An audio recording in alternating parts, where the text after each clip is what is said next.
வாழ்க வையகம் வாழ்க வையகம் வாழ்க வளமுடன். குரு வாழ்க குருவே துணை. அருட்பெரும் ஜோதி அருட்பெரும் ஜோதி தனிப்பெருங் கருணை அருட்பெரும் ஜோதி. எல்லா உயிர்களும் இன்புற்று வாழ்க வள்ளல் மலரடி வாழ்க வாழ்க. வாழ்க வளமுடன். ஆன்மநேய அன்பர்கள் அனைவருக்கும் என் அன்பான வணக்கத்தை தெரிவித்துக் கொள்கிறேன். இன்று நாம் இன்பத்து பாலில் பசப்புறு பருவரல் என்ற அதிகாரத்தில் உள்ள 3வது குறளுக்கு சன்மார்க்க விளக்கம் காண இருக்கின்றோம்.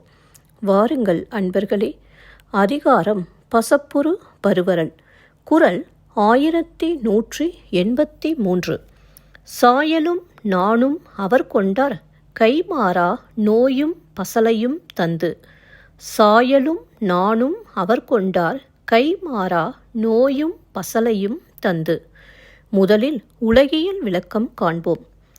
காம நோயையும் பசலை நிறத்தையும் எனக்கு கைமாறாக கொடுத்துவிட்டு என் சாயலையும் நாணத்தையும் அவர் என்னிடமிருந்து பெற்றுக்கொண்டார்.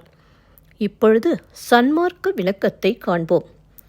இறைவன் துயிலிடம் நம் நெற்றிப் பகுதியில் உள்ளது, அதாவது நம் புருவ மத்தியின் உள் நடுவே உள்ளது. அங்கு செல்வதற்கு நாபி என்று சொல்லக்கூடிய நம் தொப்புளிலிருந்து மேலேறுவதற்கு ஒரு கயிறும் உண்டு. இந்த உதவியை கொண்டு நம்முடைய மரணப்பிணி மற்றும் மன வருத்தத்தை தவிர்த்து மரணமில்லா பெருவாழ்வு பெற்றுக்கொள்ளலாம். மீண்டும் ஒரு முறை கூறுகிறேன். இறைவன் துயிலிடம் நம் நெற்றிப் பகுதியில் உள்ளது, அதாவது நம் புருவ மத்தியின் உள் நடுவே உள்ளது. அங்கு செல்வதற்கு நாபி என்று சொல்லக்கூடிய நம் தொப்புளிலிருந்து மேலேறுவதற்கு ஒரு கயிறும் உண்டு.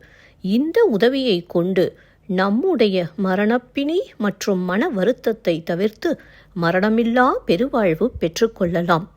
நன்றி அன்பர்களே. மீண்டும் அடுத்த பதிவில் உங்களை சந்திக்கும் வரை உங்களிடம் இருந்து விடைபெறுவது திருமதி பாரதி சேகர். வாழ்க வளமுடன்.